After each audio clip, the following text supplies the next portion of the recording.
আমাদের নামাজ, আমাদের রোজা, আমাদের ইবাদত এগুলোকে মিজানের পাল্লায় উঠালে কোনো ওজনই হবে না। তবে আমাদের একটা কৌশল জানা আছে, আমরা আল্লাহর রহমতের ভিখারি। আমরা সেদিন আগেই গুনার স্বীকৃতি দিয়ে দেব। আমরা বলবো, আল্লাহ তুমি প্রশ্ন করার আগে তোমার একটা কথা বলি, আমারে কিছু জিজ্ঞেস করো না, আমি সব করেছি।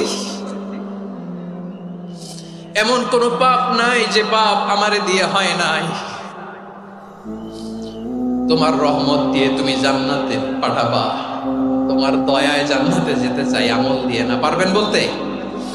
কিয়ামতের দিন আমরা বলবো, আল্লাহ আমার আমল দিয়ে জান্নাত চাই না, আমি তোমার দয়া দিয়ে জান্নাত চাই।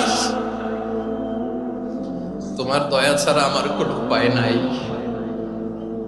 কারণ আল্লাহ যদি বিচার করে, বাঁচার কারো উপায় নাই। আল্লাহ যদি বলে ফেলেন তুই এটা করলি কেন, ওখানে গেলি কেন, কোরআনে 1000 বার নিষেধ করলাম তারপরেও এই পাপে জড়ালি কেন, এরকম প্রশ্ন ছুড়ে দিলে আমার উত্তর আছে? বাঁচার কোনো উপায় আছে? রোজ হাসরে হে আল্লাহ আমার করোনা বিচার, আল্লাহ করোনা বিচার,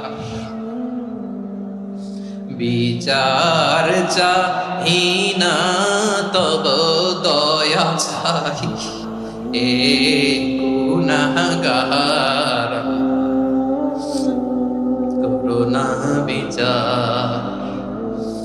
আপনার আমল দিয়ে জান্নাতে যাবেন? কি দিয়ে যাবেন?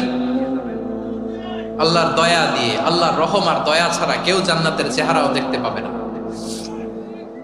আমার প্রিয় ভাইরা, এই দোয়া আল্লাহর কাছে পছন্দনীয় হওয়ার কারণ তিনটা। দোয়ার প্রথম অংশে আছে তাওহীদ, আল্লাহর একত্ববাদের ঘোষণা। এই দোয়ার দ্বিতীয় অংশ আছে তাসবিহ, আল্লাহর প্রশংসা সূচক বাণী। এই দোয়ার 3 নাম্বার অংশ পাপের স্বীকৃতি। তাহলে আমরা সবাই গুনাহগার। আমরা আল্লাহর কাছে পাপের স্বীকৃতি দিয়ে বলবো, ও আল্লাহ ইন্নী কুনতু মিনাজ জালিমিন, আমরা জুলুম করেছি, পাপ করেছি, অন্যায় করেছি, আল্লাহ বুঝতে পারি নাই, শয়তানের ওয়াসওয়াসায় পড়ে, বন্ধুর পাল্লায় পড়ে, নফসের খায়েশ মিটাতে যে আল্লাহ করে ফেলেছি। তুমি গুনাহ না মাফ না করলে আমাদের গুনাহ মাফ করার দ্বিতীয় কেউ নাই। ঠিক কিনা বলেন? এভাবে অনুতপ্ত হয়ে যদি আল্লাহর কাছে দোয়া করেন, দেয়ালে পিঠ থেকে গেছে, কোন রাস্তা নাই বের হওয়ার, ওই মুহূর্তেও আপনাকে বিপদ থেকে উদ্ধার করবে কে? বিশ্বনবী চরম বিপদে পড়লে 2টা দোয়া পড়তেন। প্রথম হলো এটা, লা ইলাহা ইল্লা আনতা সুবহানাকা ইন্নী কুনতু মিনাজ জালিমিন। এই দোয়াটা আমরা বেশি বেশি পড়ব প্রিয় ভাই। রাজি আছেন? সবাই আওয়াজ করে পড়ুন ইনশাআল্লাহ।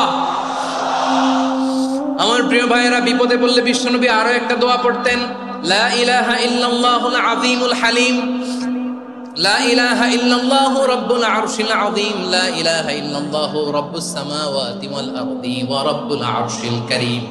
এই যে বললাম, রেকর্ড হয়ে গেছে। এখন তো আর ইনস্ট্যান্ট মুখস্থ না হলো।